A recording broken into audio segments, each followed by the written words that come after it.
ఆంధ్ర తెలంగాణలో తక్కువ ఫీజులతో high quality results ఇస్తున్న ఏకైక సంస్థ Tirumal IAS institute. Betting apps promotions పై నమోదైన కేసులో విచారణ అయితే సాగుతోంది. తమ సంపాదన కోసం బెట్టింగ్ ప్రమోషన్స్ చేసి ఎందరో ఆత్మహత్యలకు కారణమైన వారిపై కేసులు నమోదు చేసి సుదీర్ఘంగా విచారిస్తున్నారు. బెట్టింగ్ యాప్ ప్రమోషన్స్ ఎప్పటి నుంచి చేస్తున్నారు, ఎంత తీసుకుంటున్నారు అనే అంశాలపై ఆరా తీస్తున్నారు, ఆధారాలు సేకరిస్తున్నారు. ఇప్పటికే మొత్తం 25 మందిపై కేసు నమోదైంది. వీరిలో టాలీవుడ్ నటులతో పాటు ఇన్ఫ్లుయెన్సర్స్, యూట్యూబర్స్ ఉన్నారు. వీరంతా పెద్ద తలకాయలు. ఇంకా చాలా మంది చిన్న చిన్న ఇన్ఫ్లుయెన్సర్స్ కూడా బెట్టింగ్ యాప్ ప్రమోషన్స్ చేసి డబ్బులు సంపాదించుకున్నారు. అలాంటి వారి కోసం కూడా పోలీస్ యంత్రాంగం నిఘా పెడుతోంది. సామాజిక బాధ్యతతో ఎవరైనా ఫిర్యాదు చేసినా స్వీకరించి దర్యాప్తు చేస్తున్నారు.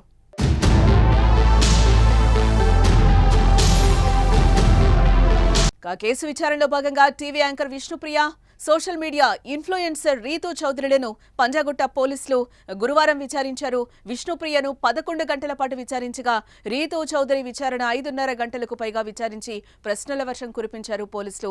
తొలుత ఇద్దరిని వేరువేరుగా, అనంతరం కలిపి ప్రశ్నించారు. బెట్టింగ్ యాప్లకు ప్రచారం చేయాలని ఎవరు సంప్రదించారు, ఎంత పారితోషికం ఇచ్చారు, ప్రచారానికి ఒప్పందం ఎప్పుడు, ఎలా జరిగింది, ఏ అకౌంట్ల ద్వారా ప్రచారం చేపట్టారు అన్న విషయాలపై ప్రశ్నలు సంధించి జవాబులు రాబట్టారు.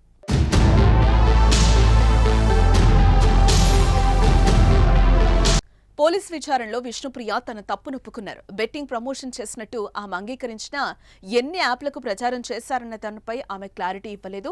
తాను 3 బెట్టింగ్ యాప్లకు ప్రచారం చేసినట్లుగా విచారణలో విష్ణుప్రియ ఒప్పుకుందట. కానీ మీరు 15 యాప్లకి ప్రచారం చేసినట్లు సమాచారం ఉంది అంటూ పోలీసులు అడగడంతో నాకు గుర్తులేదని, కేవలం 3 గుర్తున్నాయని సమాధానం ఇచ్చినట్లుగా తెలుస్తోంది. ఆ వ్యవహారాలన్నీ తన మేనేజర్ చూసుకుంటారని విష్ణుప్రియ వివరణ ఇచ్చింది. విష్ణుప్రియ బ్యాంక్ లావాదేవీలు పరిశీలించారు. తర్వాత బెట్టింగ్ యాప్ల నుంచి వచ్చిన నిధుల గురించి ఆరా తీశారు. విష్ణుప్రియ ఒక్కో వీడియోకు 90,000 తీసుకునేదని పోలీసులు గుర్తించారు.